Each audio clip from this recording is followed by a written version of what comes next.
borrow that for a sec. You can go for your life. And we're rolling. So today we welcome the very famous JC Campbell to the Mubc club rooms, and I've got a bit of a summary stat sheet for JC here. The active player for 26 years for Melbourne Uni, from 76 through 91 inclusive. Played around 2,000 games. Played firsts VBA Division 1 and 2. Seconds VBA Division 3, Sunday night A grade, into varsity in around 80 tournaments. 13 IBs, 11 playing, 3 coaching. And just a whole page full of accolades involving blues and MVPs and all sorts of good stuff. I'm sure we're going to find out all about it. Thanks, Jason. It's good to be talking to you, and good to have you as my publicist too. All that stuff together. It's makes me think, it's a lot when you sort of sit down and add it all up, but in a sense it's great to be able to revisit it and remember some of the things that we had a lot of fun doing through all those times. And I think, as I said there, it started in 1976 when I was 17-year-old, straight out of high school. Finished playing junior basketball and wasn't particularly good enough for the club that I was playing with to want to retain my services. So the first thing I did, come to uni, want to join the basketball club. So as you did in those days, the orientation week tables were generally, for most of the clubs, were up in the trophy hall in the Borough Care Centre, and we went up there, joined the basketball club, pretty straightforward, and they said, come along on Wednesday to our wine and cheese tasting event in the famous wine and cheese tasting event, which given at the time, I was hardly a drinker at all, and I thought, I'll come and meet some people, I'll be all right. Within the Barry Humphries room in Arts South, so I rocked up there about 3 o'clock on Wednesday afternoon, and a few people down there, and surprisingly there was no wine, there was no cheese, and there was beer and chips, and I think, okay, all right, I'll see where we're going here. Anyway, I had a good chat with a few of the people, and I was just interested in playing basketball, and they said, look, we're going away to a tournament in a couple of weeks' time, we're going to go down to Sale and play basketball. And I'd never been on a tournament or anything. I thought, it sounds like a bit of fun, go away, play basketball for a weekend. So I signed up, and 3 weeks later, I'm in Sale with a bunch of people. Absolutely no idea what to expect, and it was an eye-opening experience, I must say. Well, for a fairly naive and sheltered young lad from the eastern suburbs who, as I said, really wasn't a drinker, gone to an all-boys school. This concept of suddenly being with all of these other people who are having a nice time, playing a bit of basketball, having a few beers. We slept in the club tent, the famous club tent that Coops talked so much about in his interview. How many people would fit in this tent? It depends how friendly they were at the time, but I think you could get at least 22, 24 maybe at times. You would basically a big square tent, and you just sardine them in along the sides, along the ends, and if it was really tight, you'd have a couple of people sleeping lengthwise. Actually, Coops mentioned to me that there might have been some witty JC moments when people were going to bed and waking up. What was that all about? Look, there's all those things. There's a lot of banter, always a lot of banter, and a lot of double entendres and things like this. And people, would wake up and you'd give them a hard time about what they'd done the night before or anything like that. I mean, there's so many things that. Anything come to mind? Got a story for us? Good story. I do recall that first year down there when I'm not sure, we might have only had one men's team and one women's team. It wasn't a huge crowd, but anyway, we were, as you did, camped on the Thompson River foreshore, a bit of a bonfire going, generally fuelled by goalposts and from the local footy field. From the local footy field. For a couple of years, it was very bad news down there if you were scheduled to play a game on Saturday morning at Easter time, because there's a fair chance that one or more of the goalposts might have been missing. You know. Some of the roadside markers were apparently missing as well, but I don't know anything about any of that How sort could of that stuff. happen? I got no idea. Yeah. Anyway, they started playing drinking games. I had no idea what's going on. But I tell you, as a moderate drinker at the time, I was concentrating really hard on the rules of the game because I could see where it was all heading, and a few people were a bit worse for wear by the time they went to bed that night. But it was a lot of fun, really, the whole thing, and playing basketball as well as getting to know some people and enjoying it. And it was the first of many sales and many drinking games and all sorts of things like that. But there was one on that night. Somebody did need to be ejected from the tent relatively quickly. Under what circumstances? Oh, okay. A bit of an over imbibing, but that's what happens when you got 10 or 12 people sleeping in close confines. But probably wasn't the first time. Probably was the first time. Definitely wasn't the last. But that was that was a lot of fun down there. I thought, this is pretty good. Don't mind these tournaments. That's all right.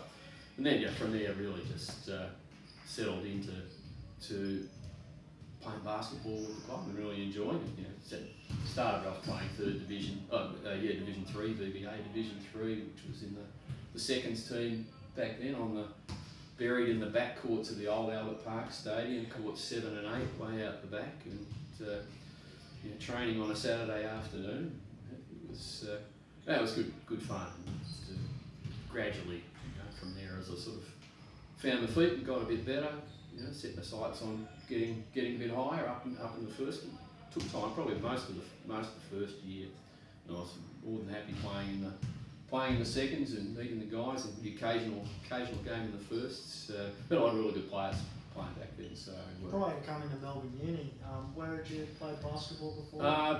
Played in the Eastern Districts Junior Association, mainly for Surrey Hills, which was a small club.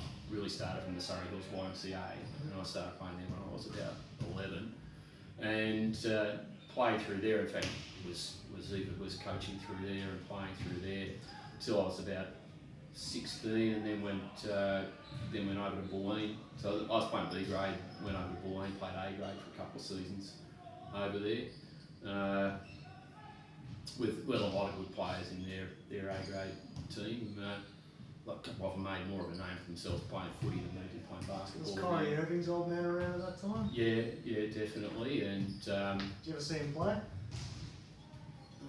Not that I can recall, but it's all later once when I took a break from Melbourne Uni at one stage and played for Sunbury in Division 1 and SEBL, and certainly played against Cecil Exum, who's I remember Cecil. Dante's father, and we talked before. Played. He was a very good player for Geelong. He was. He's a good basketballer. So no surprise to see Junior going well.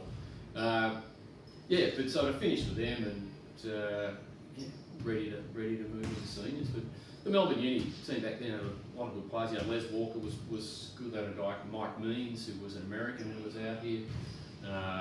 Chris McPherson, good player. Neil Sims, Simple as they call him. A lot of good players, and it was good fun. Most of those guys were 4 or 5 years older than me, at least. Yep. So it was good to watch and good to get to know them, and eventually good to end up playing with them. That was the thing. I guess the other thing that happened first year was I made the team to go to university down in Hobart in 1976, and if I didn't know much about tournaments, I knew even less about university. And, I think when I got picked in the team, and I'm not sure that picked in the team's the right thing. I think it was if you wanted to go, I think we only had 8 people, so you went. But I think my father was more excited about it than me, because he sort of had come up through uni as a lacrosse player, and going to IB, this is a pretty big deal. Right, so I thought, okay, this is a pretty big deal. We went down to Hobart. We stayed at the Russell Hotel in Moona, which was near the basketball stadium there, and it was famous for, it was near the zinc mines, and all the zinc miners would come in for a counter breakfast at 8 o'clock. A counter breakfast? Counter breakfast at 8 o'clock in the morning after their night shift and things like this. Or something, isn't it? Yeah, and a shepherd's pie, I don't know, but so it was a pretty rough affair, but a great, great hotel. And I mean, the guy that ran it was very accommodating. We were going to the Rest Point Casino had just opened just before that, and one of the functions that we went to was, well, one of the nights we went down there was a walk over the casino. Was that you had to have a tie, you had to have a jacket to get in. So, but everybody was scrounging jackets, and the hotel manager was lending people jackets. And Henry, I think, wore a crepe paper tie to get into the casino, which only Henry could carry that off and do it with a straight face. But it was it was a pretty amazing experience. Again, I just turned 18, and it was pretty amazing being down there with 16 other unis and seeing playing basketball again, and the partying certainly was taken to another. Surrounded by girls. Surrounded by girls. Uni games. It was a lot of fun. I thought, came back at the end and thought, wow, that's probably the best week I've had in my life so far in terms of that. It's really, what more could you ask for? Interesting. So they had a cruise one night on the Derwent River, which was a lot easier to do because there'd just been a ship that had smashed into the big bridge down there and knocked the whole thing down. So it was very interesting times. But did they have any initiations for you as a rookie of the uni games? I don't know, because there were at least 3 of us that were rookies there, so I think they were a bit. They must have been a bit kind and wanted to turn up and play the next morning. But occasionally, people might have got locked out of their rooms in the corridors in the cold of the night or what have you. But no, nothing too dramatic. Okay, nothing sinister. Nothing sinister. No, definitely not. Although I recall the booze cruise, as it was called, was interrupted halfway through when they thought that Jimmy Ralph, a very big bloke from Latrobe Uni, who was referee coordinator on there for the event, they thought he'd had a heart attack. That was pretty serious. They get the boats back to the dock anyway, so they get the boats back to the dock, and the ambulance come. Eventually they worked out he just had a little bit too much to drink. Thank you very much. Got him off the boat and the boat to the dock. It was pretty much set the pace. But standard night out. Standard night out indeed. We ended up finishing 7th that year, which was okay. Les Walker was the star down there, and it was interesting because of all the IVs he went to, I thought he got selected in the All-Australian team from IV that year, which was fantastic. It was the first, almost the only time I'd seen anybody selected primarily on the basis of the way that they played defence. He was just awesome. Big guy, little guy? Lesby, 6'4", 6'5", so he was playing a centre. Yep. And he was American, he was studying his PhD out here and things like this. And great player, still good player, still we're theoretically practicing for the Masters Games coming up. You blokes all still run around with that too? I think run's a fairly subjective term, Jason. But yeah, no, so we get together once a month and have a bit of a practice, and Les still goes great. You know, just credit to his longevity. He was a super player for the club for a large number of years. Anyway, he got picked, as I say, on the basis of his defensive ability, which was great. And then, as years tend to transpire, once IV was done, the rest of the year sort of fades into the darkness, and people put so much effort into it. But for me, it became one of the defining events, and I think by the time I've been to a few tournaments at an IV, I was pretty soon structuring my whole calendar on the basis of tournaments and IV. It's like, okay, what are we doing here? Well, Australia Day week, we're going to Wangaratta, and then Labor Day, we'll be going to Ballarat, and then Easter we're going to Sale, and June with Queen's birthday we're going to Portland, August we're going to IV. That's it. That's the year, and that's how you structured it. During that era, was it the same people like tournament in, tournament out? same people, or was it a bit of a mix? Like, you know, would the club be sending 20 people, the same 20 people to every tournament? It tended to be pretty constant. Yeah, I mean, I think, yeah, once people went and found out they had a pretty good time, they tended to want to go again. Yeah. So yeah, it obviously changed over time, but yeah, I think there was a pretty consistent, as you go through the years, the attendees were reasonably consistent with who went. But again, it was a good thing for mixing amongst the club, because you know, if you played Wednesday nights, you didn't always get to see the guys who played Thursday nights or Sunday nights or what have you. So tournaments are a great chance to get everybody together and mix up. You didn't send away a first team, team full of first players or whatever. Most of the time it was okay, we'll have a few from here and a few from there, make up a team. I was told there was a regular tournament event referred to as the JC Memorial. Oh yeah, I don't know who to tell you about that. I thought I might ink that out of my notes. I didn't see it in your notes actually. No, what was that all about? Well, it did come out of Hobart originally, where somehow I did get locked out of our room at about 3 o'clock in the morning, and apparently I was missing my clothes at the time, which some people thought was hilariously funny, particularly the people walking up and down the corridor at the time. And then folks decided, well, this would be a fun thing to do at every possible opportunity that we get. Yeah. So, yeah, that became the basis of the JC Memorial, and whenever the big people felt like picking on the little people, that's what would happen. Their clothes would disappear and they'd be locked out? Correct, yeah, well, didn't matter where or when, it was just one of those things. A bit of nudie run action by the sounds of things. Apparently, allegedly. Allegedly. That's what you would glean if you read the reports at the time. Have to have a bit of a read through the old dribbling balls, Well, I'm guessing. Yeah, to be honest, in preparing and having a bit of a think about what we're talking about tonight, I did read back through all of the dribbling balls, which it took a long time. And I'm not sure that reading back through the dribbling balls is actually going to enlighten you too much.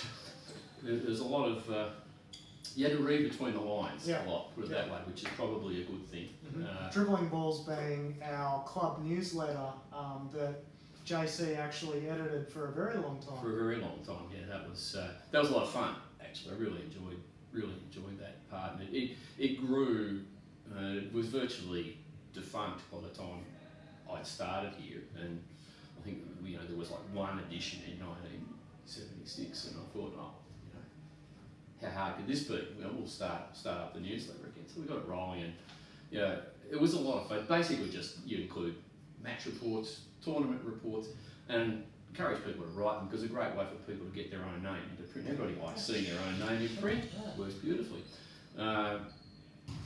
Coops told me you had a publish and be damned policy. It was mainly be damned. We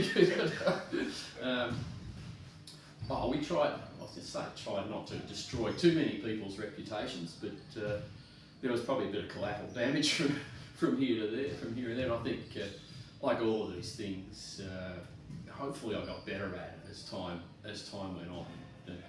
Perhaps introduced a little more subtlety than there was in the early days, which was a good thing. But pseudonyms, monikers, and nicknames. There's a lot of nicknames. That's true. In fact, reading back through them over the last couple of days, there are nicknames in there that I don't recognise anymore, which it seems is a shame. I'm sure there's somebody out there that should have themselves recorded for posterity. Mm-hmm. I remember most of them, but some thinking, who the heck was that? Mm-hmm. Anyway, but it was a lot of fun. I mean, really, we got to the stage through the mid-80s where a lot of people were writing stuff for it.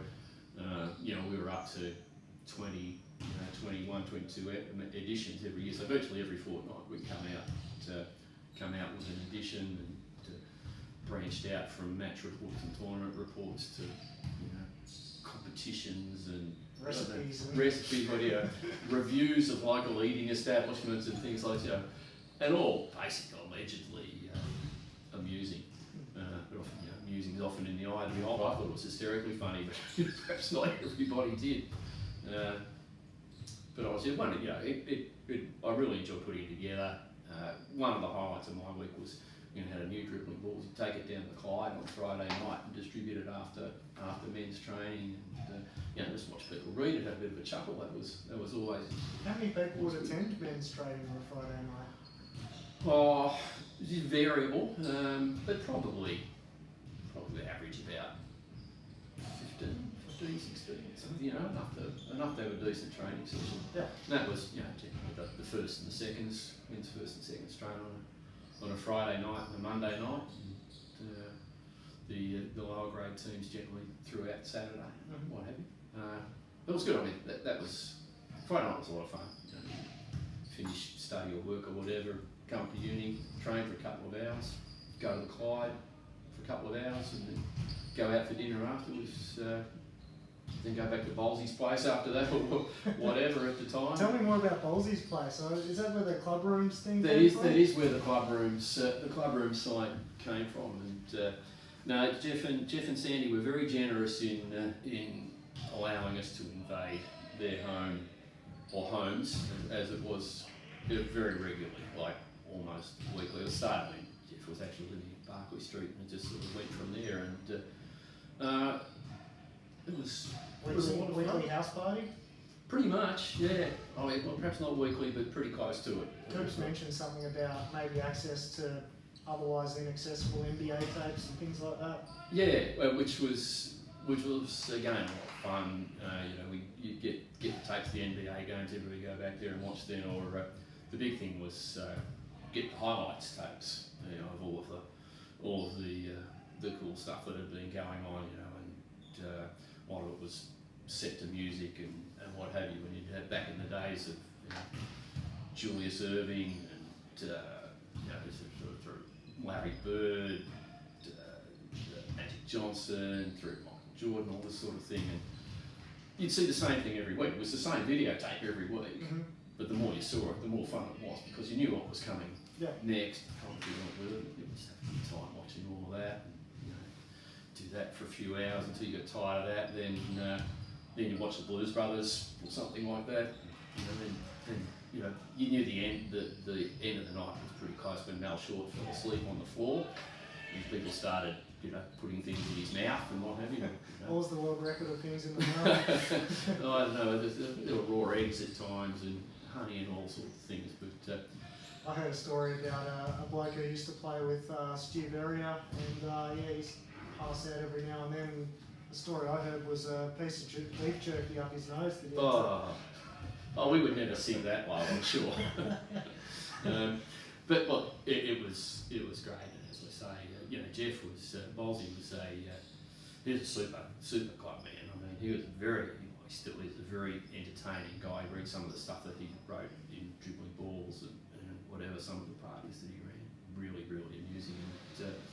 And just throw his house open, and there'd be 10, 12 people just come with a few beers and pizza or whatever, and generally have a good time. And did it for several years, and hence the recognition of the club rooms. And it's great to see it passed on now and living on in something like perpetuity. So that was that. So we went to the first Portland in '76 as well, which I know Coops talked about in the last thing. He was getting onto a story that got sidetracked about the tent down there. And tell us the story. Portland in June, Queen's birthday, is bloody cold and just as wet. It was really cold and really wet. Anyway, but a guy called Peter Dyer was his first year as well, and Peter, somebody's tires got wet somewhere along the way, so he decided, okay, I'll use the tent pole as a washing line, and while we go off to the game, I'll hang the tyres up there, and the tyres might dry out a bit. So the tent's got a huge pole in the middle, tight one line there, tied to another pole on the side. Hangers washing up, being so wet, the sides of the tent were also wet, so everybody had moved all their stuff into the middle of the tent to keep it away from the wet sides. Yeah.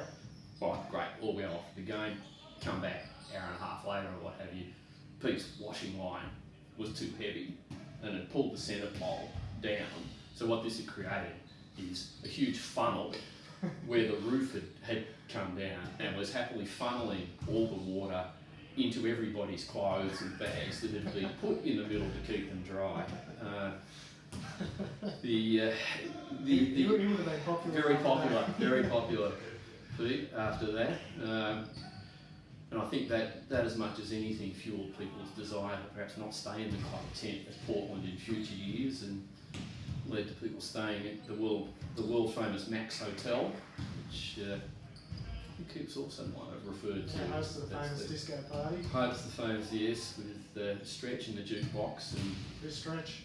Stretch was the bar manager right. at Max. He wasn't one of us, but he was very obliging, turning the old bar over to us and the jukebox and everything else. And it did actually develop a couple of years after that into one of the interesting post-party phenomena in Cogswell. There was a big party at Max one night, and it might have got a little bit raucous and out of hand, and ended up with somebody's red jocks spinning around on the fan on the ceiling, and that was considered to be a bit lowbrow by some, and it created a very interesting, well, at least I suppose you'd call it a flame war, but through contributions through dribbling balls about people decrying the decline of morals within the club, and then other people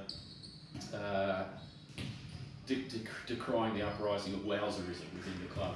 It was an interesting. When these red jocks were flying around on the. Yeah, they weren't mine, by the way. Yeah. For once. Not JC's memorial jocks. No, that's when right. they were flying around, was said owner of the jocks otherwise both?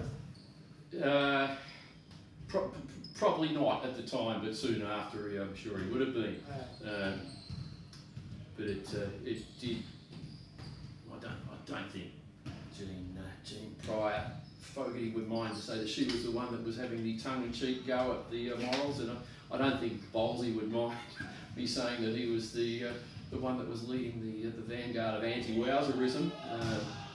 And he did pen one of the famous songs in Dribbling Balls, which Dribbling Balls over time evolved into a vehicle for people to air their songs. We were doing it before the could have beens.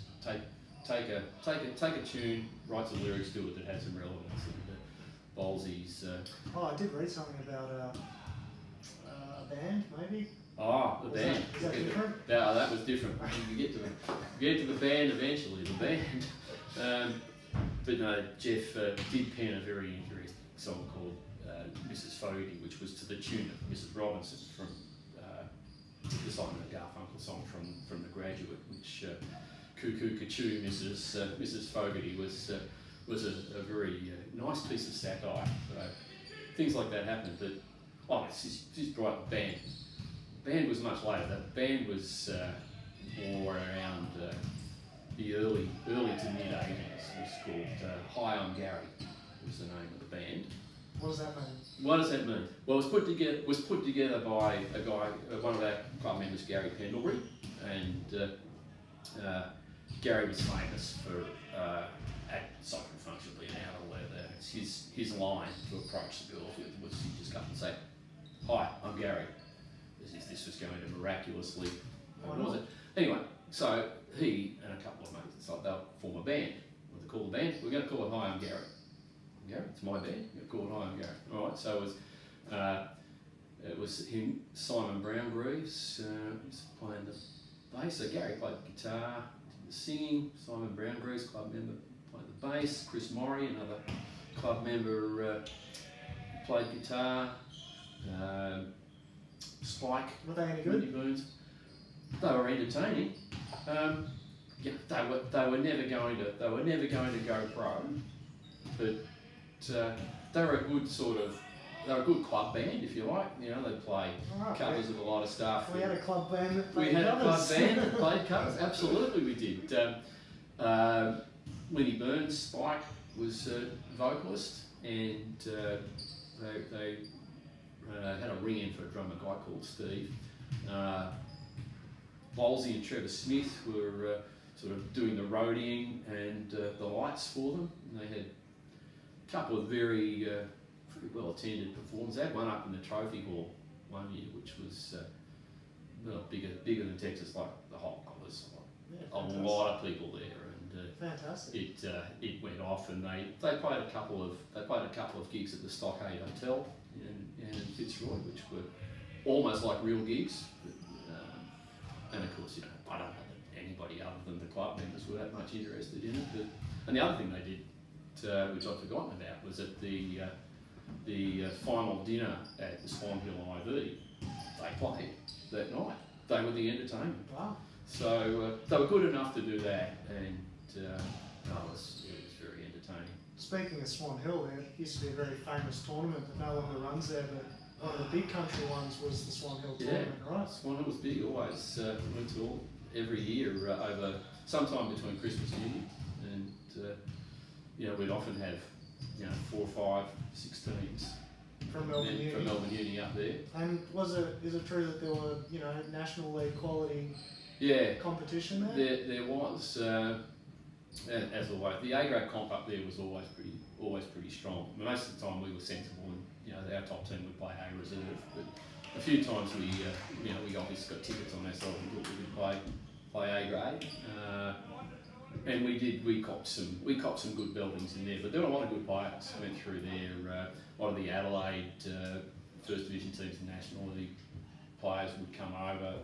I think Clips mentioned last week that we got some thumpings from some pretty good teams. I'm pretty sure I've seen a photo of you on the front cover, mate. Yeah, I got posterised one year on the program. On the program, yeah. So that was pretty good. The next year, it was a great photo. Unfortunately, of me and all of my athletic ability, standing on the floor watching Cal Bruton sail over my head to make a layup. While I was looking there helpless, which was pretty much how the game went, really. But that's it.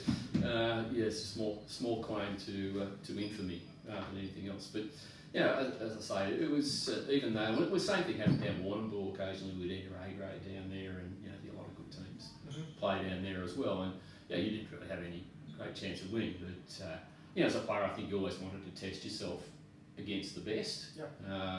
And it wasn't necessarily about winning or losing. It was about playing.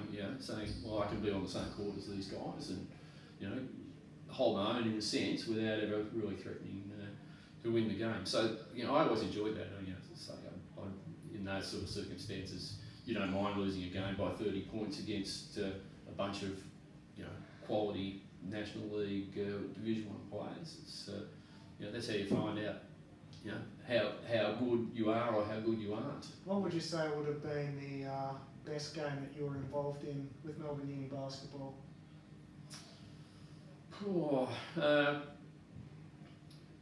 There's probably 3 or 4 standouts, and I mean, not surprisingly, most of them come from IV.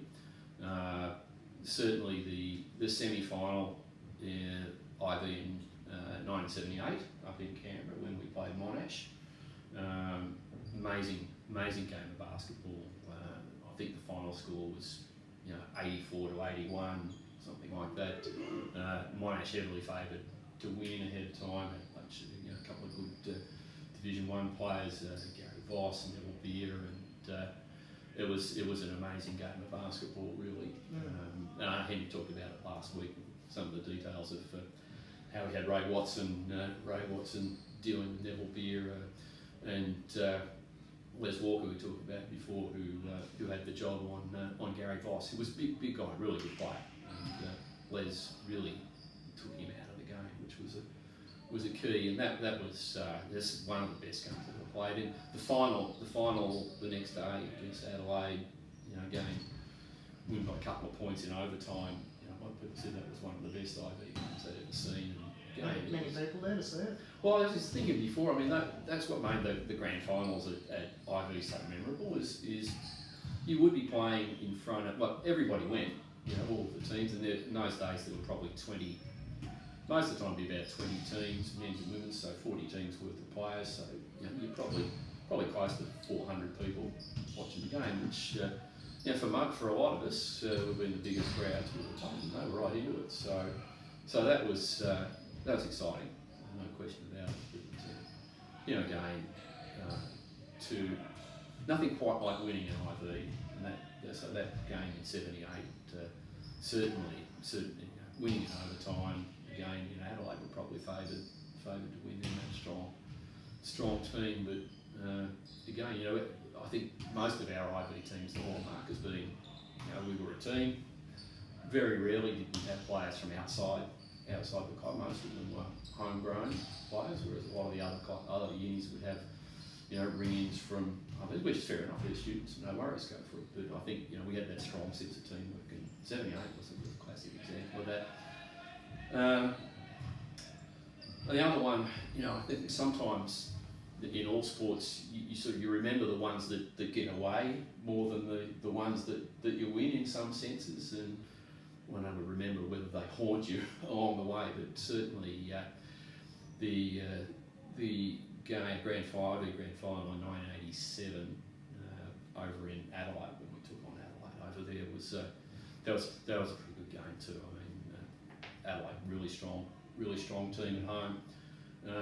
We had a good group going over there as well. Andrew Parkinson was playing for us that year, and Parky was playing for uni. Parky played a couple of years for uni, yeah. And Parky was playing for uni. Yeah, absolutely, and doing a damn fine job as well. So he was a Melbourne Uni boy before he was lost his way and wandered off. But, we're talking about Andrew Parkinson, formerly of the Southeast Melbourne Magic. Good National League player. Sixth man of the year. Yeah, which they don't sort of give those away really. And would it surprise you to learn that Parky's still running around in A grade, bashing Melbourne Uni players left, right, and centre? I don't know. He must have a grudge or something like that. But, what would that be? I got absolutely no idea. Parky enjoyed himself a lot playing with us. He was very popular with the ladies. He very nicely there, but he's a super player. I mean that week in Adelaide for that. I mean he averaged well over 20 points a game. He had 30 in the grand final, which we lost by 4 points in the end. But it's a very memorable game. We were up by about 12 at half time, but our issues really started in the semi-final where we played ANU the previous day, and it was a dreadful game. It was like 37 to 37 went into overtime, and it was just woeful to be racking up 70 points a game. Have one of those anyway. That happens, but you talk about we let that slip to that overtime. We should have won the game in regulation. Okay, we won convincingly in overtime, but in the last 30 seconds of overtime, Hugh Sandy, Mungus, who was one of our starters, good scorer, did his ankle in the last 30 seconds of the game, and did it really badly, and clearly wasn't going to have a play in the grand final. So you had to say, bloody hell, if we'd have won it in regulation like we should have, he wouldn't have done his ankle, would have played in the grand final, maybe the result would have been different. But again, grand final was a great game. We were 12 up something at half time, and then Adelaide had a guy called Paul Cummings, who was a guard, not famous for anything. Came out that second half, had 31 points in the second half. Dropped at least 7 or 8 3-pointers. Just couldn't stop him. And that was it. Game over. I mean, we played really well. As I say, Parky had 30 points. Matt Killer-Miller who was our tall centre, had 18. I had 17. A few of the other guys did well. We played really well. Just didn't beaten by a guy, and you sort of look back and you think, okay, well, what happened here?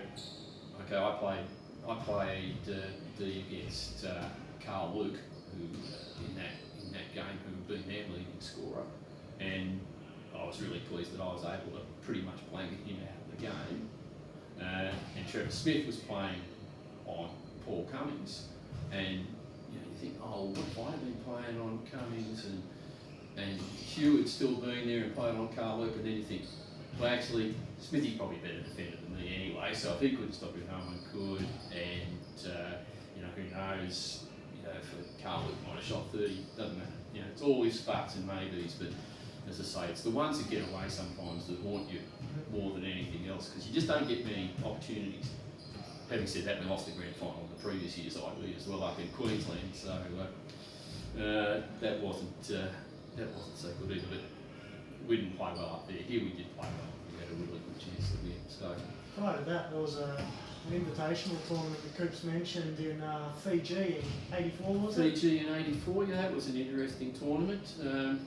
What was this about? Did they maybe run out of Jack Daniels before the plane took off or something? You've done your research, Jason. I'm impressed. Yeah, we got on the plane, Air Pacific, to fly over to Fiji. It was about lunchtime, I suppose, and whatever day it was, and it's all good. Plane sort of taxied out, take off, and then, as often happens when you're on a plane, oh, we've got a technical problem. You know, something wrong. We can't take off just now. But when you stay on the plane, don't worry, and we'll bring the drinks card around. And I think we're on the tarmac for like 3 hours before the plane could actually take off, and the drinks card came around several times. Ran out of drinks. The drinks card did just about run out of drinks, yeah. So it was an eventful flight before it even got off the ground. But again, you know, all good fun, and Fiji was an amazing experience. Really, I mean, it was a tournament really that was just cobbled together for no good reason other than a travel agent wanted to make some money by getting people over to Fiji, and probably the halls of residence at the University of South Pacific in Suva wanted to make some money out of people staying there, and it all went well. But you know, we had a great time. Went over there, played a lot of basketball, did a bit of sightseeing, drank a few beers. You know, it's sort of very interesting. Like we had a pool, a big swimming pool at the uni where we were staying, and you know, everybody spent a lot of time in the pool. And so much time, but we've been there for 4 days or whatever, and the pool turned green, like literally green. Never mind your Rio swimming pool green. This was green. So, how did that come about? I'm guessing I hadn't put any chemicals in for a while. It was nothing sinister other than that. So we go to the pool and use it for a while. But I know that at one stage we needed to get some ice for beers, and not a lot of ice. And so one of our Fiji guides, said, no worries, he's got a cousin or something who's got ice. So a couple of the guys get in a taxi and head off. Basically, they head off into the hills of Suva. You know, there's guys with machetes and all sorts of things there, and eventually come back to the ice. But I think they had quite an experience along the way, and things that you necessarily planned for, but still a lot of fun. And we lost that grand final too, actually, against Queensland. Oh, really? That was only a couple of points, but it was a long, hot game. I mean, the game almost went for 2 hours by the time it was all said and done in very humid conditions. But that wasn't your first university team experience overseas, I understand it. Maybe some international university games, perhaps? Yeah, well, that's we got involved in sports admin here at Melbourne Uni. I was because I was secretary of the basketball club, I was on the sports union council for quite a few years, and then became sports union president for a few years. And during that time, every 2 years, Australia sends off a team to World University Games. And in one of my delusional periods, I decided I'd nominate to get on the team to go and play men's basketball. Well, I wasn't anywhere near good enough, but one of the guys I knew through uni sport said, "Oh, well, the team's going, could use a manager." I thought, sounds okay. So I nominated for manager, and ended up as manager of the women's basketball team that went to the World Uni Games in Zagreb, which was then Yugoslavia, now Croatia. Oh, when was that? That was 1987, which was a great experience, coached by Phil Brown from the AIS, who coached the AIS women for a lot of years in WNBL, things like that. A lot of good Melbourne-based players went on that as well, and it was just that was a great experience. It learned about basketball played at close to the elite level. Bit different from Fiji, really. People were a bit more serious about it, more organised. It was a great experience. No parties? No, not to the same extent as you would have had. Serious basketball. It was serious basketball tournament, yeah, and lots of countries use World Junior Games as their breeding ground for their trial ground for their future Olympians and things like that. So no, it's a tad more serious than an IV or certainly a Fiji. But I was lucky after that. I stayed involved in Australian university sport and ended up 2 years later went to Duisburg in Germany as the assistant chef de mission for the Australian team, and then 91 as assistant chef again to Sheffield in England with the Australian team, and then as chef de mission to Buffalo in the US in '93. So good gig if you can get it. Good gig if you can get it. Leading a team of about 130 across 9 or 10 different sports, and that was an amazing experience. A lot of hard work, but amazing experience. So and to think it all really started from very humble settings of putting your hand up and saying, I'll be assistant secretary for the basketball club. What could possibly go wrong? And then moving on from there. So you never quite know what opportunities are going to open up for you that way. That was very lucky to be involved in Australian university sport. Did you subsequently get involved in WNBL perhaps as well? Yeah, I was involved with WNBL. When I went and played Division 1 and SCBL for Preston and later became Sunbury, one of the guys I was playing with at that stage, a guy called Paul Deacon, was a very good Division 1 player, and he, once he retired from playing, went as head coach to Pauline Boomers in WNBL, and he said, come along and be an assistant coach. So I thought, great. I've done a lot of coaching of women's teams. Was this at the Venuto Club or the old Bulleen Stadium? No, they were still playing at the old Bulleen Stadium at that stage. So this was an interesting time when Bulleen had a team in, and when Paul went across there, he recruited four women from Coburg's National League team, four really good players. So when was this roughly? This would have been late 80s. So maybe a bit early for Michelle Timms, perhaps? Timsy was playing at that stage, she was playing for Nunawading, and Shelley Gorman was playing for Nunawading at that stage. So she wasn't with Bulleen? No. She grew up up the street from the Bulleen Stadium. And they got Cheryl Chambers came across, Karen Marr came across from Coburg, Chris Frangos, Galen McKay. So they brought in 4 really good players, and we got the semis of WNBL that first year. How big was the league at that time?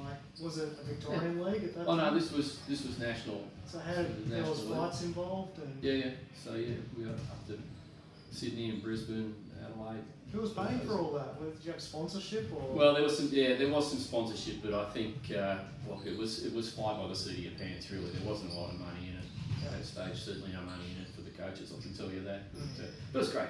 It's a great experience. All those things.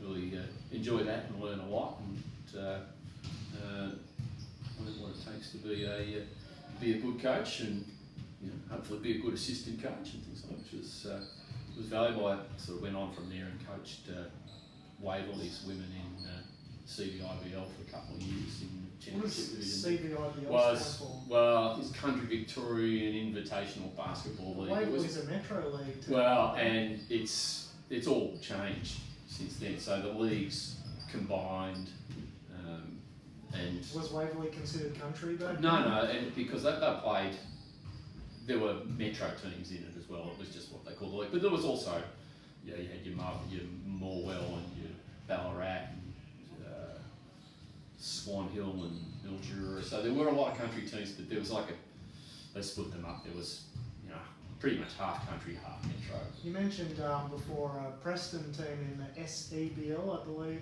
you said? Yeah, SEABL, South East Basketball Oh, okay, League. so yeah. that was the precursor to the existing... Yeah, so that was, yeah, exactly. It was, which was, again, it was great to be able to play. What was the Preston team called? Preston Rams. Were they at Tyler Street, Preston, or...? Yeah, whatever that dump of a place was. I played juniors there. Oh, it's a shocking. That's the worst stadium I've ever played in. It's a my life, I roller think. skating rink. Yeah, well, as it should be. It was just about a roller skating rink when we were there. It was a dingy, horrible place to play. So after 1 year there, the franchise moved out to Sunbury, which was much better. But that was great. I mean, playing Division 1, you know, top league of the state on Wednesday nights, and then playing SEBL on the weekends, you know, against interstate teams and the other teams was great. I mean, the Division 1 comp then was was awesome. I recall when I was coming out of juniors, the SEABL was previously called the CBA, CBA, yeah, Continental Basketball yeah. Association. Same thing, yeah. Okay. And so, you know, Division 1 back then was, you know, the four National League clubs, plus the, you know, 8 or 10 SEBL clubs. So, you know, Wednesday night competition was about the strongest competition you could get. I remember that. Yeah, it was very good. Was great. And it's the same sort of thing you talk about tournaments, and you know, I wasn't all that. You know, initially I wasn't all that keen to leave Melbourne Uni. You know, someone tapped me on the shoulder and said, "Come play," and I thought about it. Well, you know, you probably get one chance. You know, go and see if you can play. Go and see if you can play First Division. Sure. And yeah, it was a step up, no question about it. But you know, it was great experience. But then, you know, I did that for 3 or 4 years, and then we were still playing CYMS A grade on the Sunday night with Melbourne Uni, so keeping the contacts there and coaching some women's teams and doing things like that. But I was pretty happy to come back and play Division 2 and have my crack at Div 1 and all of that. So, it's nothing quite like playing for Melbourne Uni. It's a good, enjoyable place to play.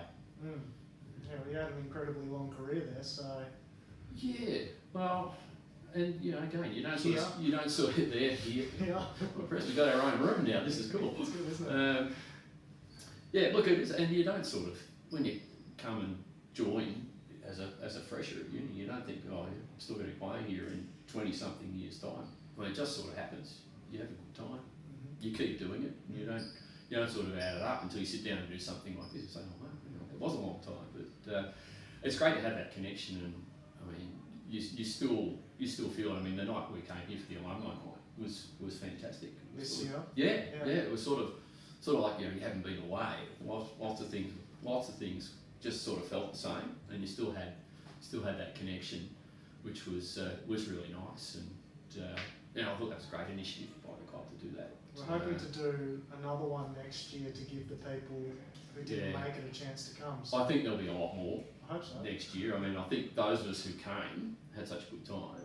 But yeah, we'll get the rest. I think that'll be big. And you know, I think as I said on the night, you know, we're just sort of jealous of seeing what the players are up to now, and you know, having a bit of an audience to play in front of, and you know, the professionalism that's associated with it. It's really.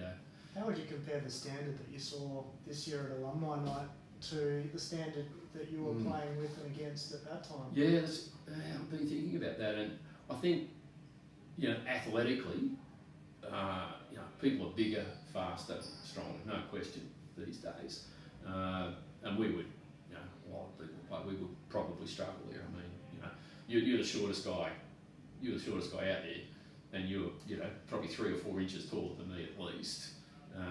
So I think athletically there's a difference.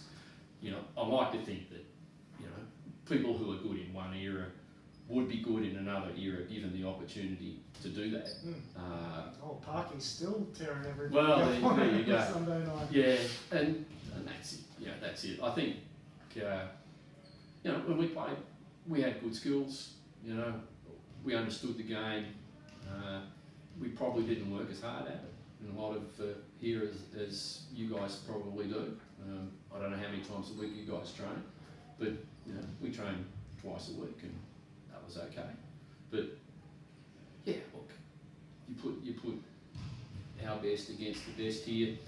I don't think we'd win, but it'd be nice to try. Yeah, Be interesting to see. How do you compare like the national leagues then compared to now? You know, have you had a look at the NBL recently? And Yeah, to be honest, I haven't seen a lot of the NBL. I sort of went off it after, I don't know, sort of late 80s. Really, there's a bit too much razzmatazz and a little bit too less, not enough basketball for the purists amongst us. I think I don't know. I think going off free-to-air TV was a very bad thing for the National League. I mean, that through the 80s, 90s as well. it was great. Really strong. It was enjoyable. The games were great. They had great commentators. You sit there, watch it, enjoy the game. They had great personalities, great players, and I reckon probably the player pool has got weaker over time in terms of the imports that come in and things like that. But I don't watch it close enough to really have a definitive opinion on that. But I think losing a lot of Australian players overseas now probably hasn't helped the league as well. We're starting to get them back now. Okay. Yeah, we've got a lot of Aussie guys coming back from European leagues this season. So. Yeah. Well, and that can only be a good thing. Yeah, I definitely. think the more homegrown talent we've got, the more interest is it, and you get some good overseas players coming in. That's great. There was some spectacular players that came in through those 80s and early 90s that were fun to watch. Cal Brutons, James Crawfords, superstars, absolutely. Worth the price of admission just to go see them. Here at Melbourne University basketball, did you have much of an international flavour to the club during your era? Like, were there many international students? You mentioned an American before. Yeah, when I say we've had a few come through. Mike Means was one that was playing at the start. He was gone pretty soon after I started, probably only around for a year. He was a pretty handy player. Les Walker, as I said, was playing back in '76 and pretty much all the way through when I was playing, and it was just a good first-team player the whole way through. But not a lot of overseas players, not as many as we would have thought. I think the international student thing hadn't quite it sort of taken off. Kicked in probably 10 years ago, Yeah. didn't it? We had a lot of international coaches, if that counts. So it might have been the second year I was here, we had an Egyptian coach, which was unusual. What were they like? Slippery Sam Camburis. Slippery Sam. Yeah. Why was he called Slippery Sam? I don't know. Got no idea. It's just it just seemed to roll off the tongue, really. Why not?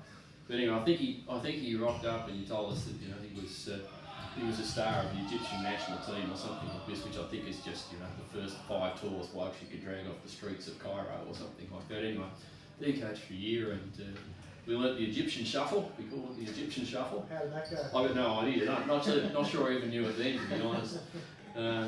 But he was a character, and although he did leave a legacy, which was the Slippery Sam tip-off, which was basically your tallest player to jump up and smack it as far as you can towards the basket, and you go chase it and get a layup, which is not rocket science, but that was one of his. It shows you the complex way that he was coaching this team. Mastermind. We had a guy called Bill Riddle coaching us, who was an American. Yep. Famous for his belt buckles and cowboy boots.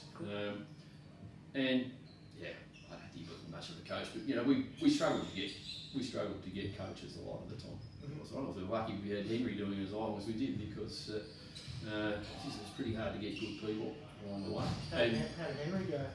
He was good. It was interesting looking back, going through the treatment ball. But Henry was actually a really good player in his heyday. He was a consistent player in the Division 1 team for a number of years. Scored quite a few points. You sort of forget about that. But he was a good coach. I mean, he was a good game coach.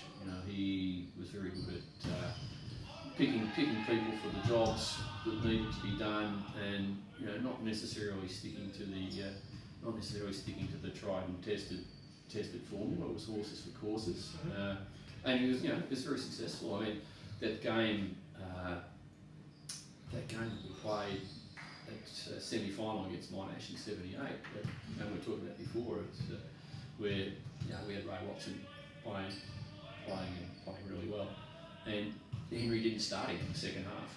Like he done it, and everyone said, "What's going on here? Why would you do that? Why would you not start your ex-Australian captain?" Anyway, he had his reason, put somebody else on, Andrew Fiddle, I think, and he did a great job for a few minutes. Gave Ray a bit more time to have a quick blow, and he's back on, finished the game off like a champ. So Henry was really good at that. We got a lot of respect for him as a coach, and he was very black and white and down the line. You knew where you stood and what you had to do, and that's I think always a good thing for a coach. Which is one of the reasons I'm watching his interview. He said he didn't coach the women's teams. He stuck with the men, and I think that straight up and down approach is a good reason for him to stick with the men and not with the women's side. Yeah. Because sometimes you need a slightly different approach. Different. Yeah. But no, he was good. Always enjoyed playing for him.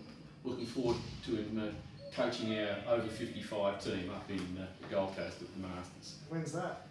November this year. Tickets still available. Tickets still available. There you go. Get in early. Get in early while they last. What about the women's side of the club? Like we've heard a lot about the blokes. Yeah. Well, it's interesting because I did a lot of coaching on the women's side of the club. I probably started early in my second year coaching. I can't remember if it was a Sunday night team or Division 14 or something like that.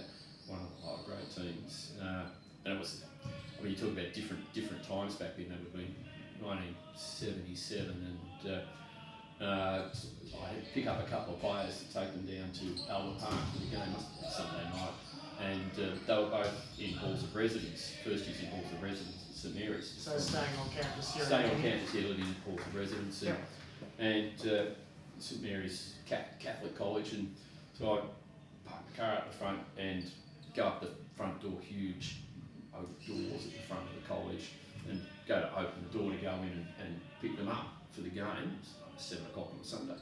The door's locked, can't get in, so you bang on the door, ring the bell, whatever it was, and the night porter comes and says, "Yeah, what do you want?" And I say, "Oh, I need to pick up Pauline Murphy and Yvonne Fury, take them down to this basketball game." And they said, "You sit over there." So they put you on this bench in the foyer, don't move, and they go off and bring the girls back from their rooms. It was an all-girls college at this stage. It changed. Just the nuns, or? Yeah, run by the nuns. Yeah, right. And sort of they look and say, bring them back one piece by whatever. Anyway, so that that's by the by. I actually ended up being a resident tutor at St Mary's for 3 years. Later on, changed a lot since then. But yeah, so started off and coached those teams, every week for a long time. Eventually ended up coaching the women's firsts in VWBA, Victorian Women's Basketball Association. Melbourne Uni Women's Melbourne Uni First? Women's First, for quite a few years, and at quite a few tournaments as well. What was the VWBA? Where did that run? It's Albert Park, Yep. So Victorian. So this was the Premier Women's. So this was same as VBA? Or? Same as VBA, except run by the women. Right. So it was separate. At this stage, it wasn't part of the one association, the Women's Association, Men's Association. But parallel, all the top teams played in VWBA Division 1, our team VWBA Division 2. Yep. And by the mid 80s, we had a really strong group of girls playing in that, women playing in that teams, and kept them together for a few years as well, which made it Any names of the stars that you recall? Well, look, the backbones of the team. That Bridget Grounds was one of the best women's basketballs we've ever had come through here, and could have done anything if she'd wanted to. played for us for a few years, great guard. Wendy Barrett, Spike, which we talked about before. Wendy Burns, probably heard her on the radio on the ABC. She said that tune in night times on the ABC. Yeah, there you go. Yeah, so she'd come. She was played like basketball in Newcastle. Came down here to Melbourne to live and joined up with us. Santa, the Olympic player, Bernadette Burke, Jean Pryor, Anne Campbell, Carmel Cadzo. Probably a bunch of others I'll get into trouble for not mentioning. But they were really good, really solid group, good players, strong personalities, give the coach a hard time, that's all right. Won a bunch of tournaments over the time. Won one at Warrnambool, Portland, a couple of sort of Moe, Morwell, those sorts of things, because they were a really tight group, and great fun to coach. We call it one stage, the end of one season where we'd won or whatever, they got together and gave me a gift as the coach, and they gave me, they said, we've got port glasses for you. Oh, that's nice, drop of port or whatever. You open it up, and they're actually tumblers, that are that big, which was how they tended to drink their port. Never mind these teeny little ones, just fill it up, that'll be fine. But,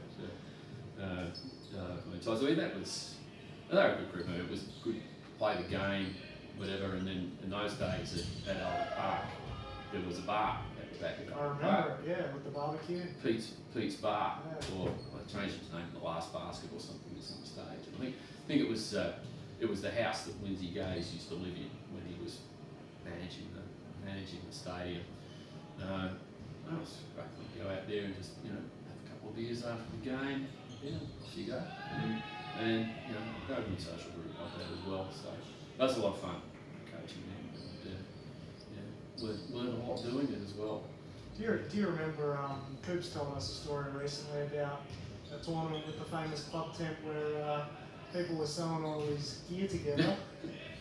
Yes, that was down a sale, I think. So apparently, somebody didn't appreciate his sense of humour beforehand or something to that effect. Do you remember what exactly brought that about? I don't, but it wouldn't have been the first time that Henry rubbed somebody up the wrong way. In what or perhaps way? a group that, as I say, he could be very direct, very. He tells it like he sees it. And, that's all right. I can't remember the exact incident, but I do. Remember his stuff being sewn together. Funny things happened at Sale. I mean, I remember the last year that they actually ran the Sale tournament as a senior tournament, went to a junior tournament after that. We won the A Reserve, men won the A Reserve comp down there, and which was pretty good effort given we never won anything down there before. We had a good team down there as well, and I remember we went back to the still camping back at the Thompson River Caravan. There was a team photo back there, but Mel Shorter had already left by that stage, so we had to take a photo of the team, and we had a substitute for Mel, which was again one of those roadside posts with a pair of red jocks draped around them. You can sort of join up the dots from there. That's one of the more famous. Sounds like a good photo. It's a good photo. I've got a copy of it somewhere that probably should remain locked away. But, it's good. It's good fun. We had some good tournament successes through the 80s. A lot of the smaller tournaments, the Moes and Morwells and things like that. Were you playing against teams from Moe and Morwell, or yeah, they always had those. teams A mix. as well? There was a mix. Who else would send teams to tournaments? Other clubs? Yeah, often groups of players from across different clubs. Were there other adult clubs around? At the moment, there's not a whole lot of adult basketball clubs. There's Melbourne Uni, there's, Maccabee's got some teams, Powerhouse has some teams. Yeah, I think there were a lot of the clubs, associations, whatever that were playing, BBA or what have you, would get together and send teams away. Right. So you might go down at Sale. I think we played you know, we'd play against Box Hill, which was like the Nunawading seconds or something like that. So yeah, it was a mix. You might play a team that just had some made-up name, but you knew that half of their players were from Coburg and half were from somewhere else. Mm-hmm. So it tended to be a bit of a mixed bag, but for us it was always a club. It was always a club thing.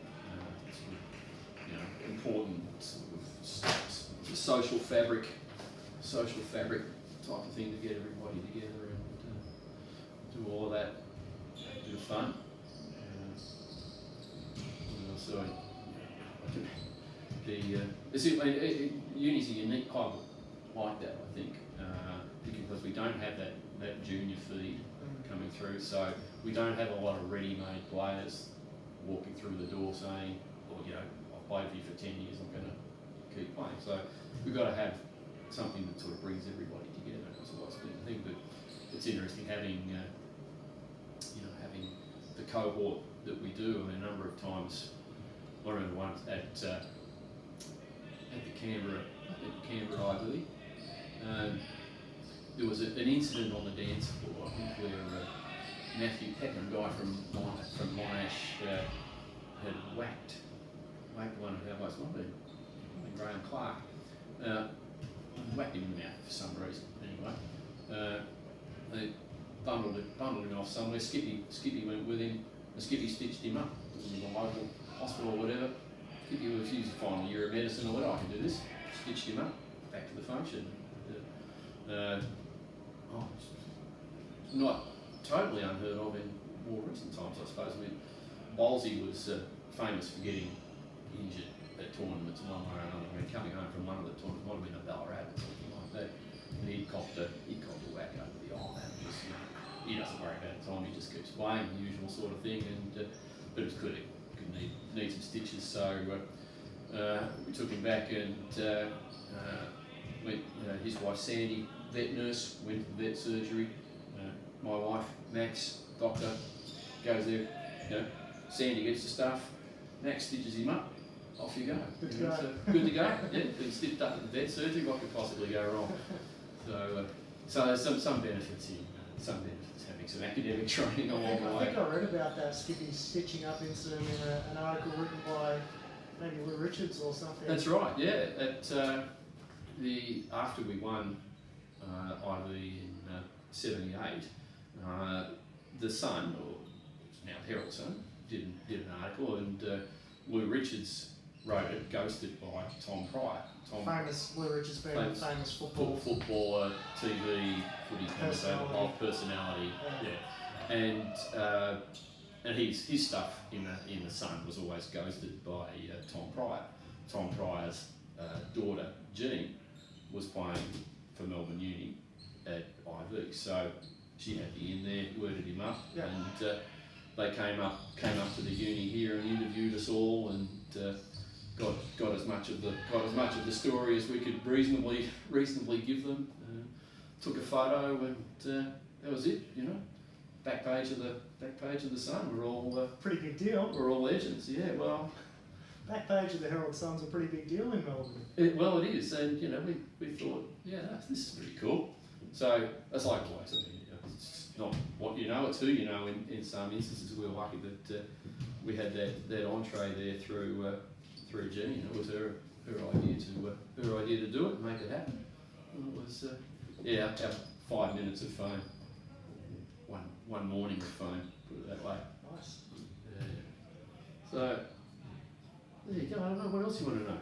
Oh, I think we covered enough. We've covered my notes. I think got 20 pages to go, but that's all right.